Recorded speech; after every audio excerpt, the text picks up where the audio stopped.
সত্যি কি আমার আপনার মনে হয় যেভাবে জীবন যাপন করছি আমরা এতে আমরা জান্নাতে যাব? অনেস্টলি কি আপনি বুকে হাত দিয়ে বলেন তো, আপনার কি সত্যি মনে হয় এই জীবন যাপনের মধ্য দিয়ে আমরা সত্যি জান্নাতে যেতে পারবো? ছেলেপেলে কিশোর গ্যাংয়ে যোগ দিচ্ছে, ছেলেপেলে টিকটক প্রজন্ম হয়ে গেছে, ছেলেপেলে মেয়েদের পিছনে আড্ডাবাজি করে টাঙ্কি মেরে বেড়ায়, ছেলেপেলে মেয়েদের সাথে ওপেন জেনা করছে, মেয়েরাও জেনা করছে। কিছু কিছু বদ মেয়ের স্বভাব এমন, সে চাচ্ছে যেন তার সাথে জেনা করা হোক। চুল খুলে নগ্ন হয়ে রাস্তাঘাটে ঘুরে বেড়াচ্ছে। বাড়ির মেয়েরা পর্দা করছে না, মা পর্দা করছে না, বোন পর্দা করছে না, স্ত্রী পর্দা করছে না।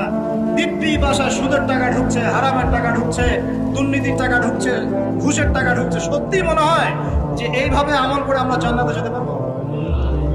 অথচ আল্লাহ সৃষ্টি করেছেন আমাদেরকে তার ইবাদত করার জন্য। এই দুনিয়ার জীবনের সংক্ষিপ্ত হায়াত দিয়েছেন, মৌতের পর হয় জান্নাত, তাহলে জান্নাত, আর কোনো বিকল্প অপশন নেই।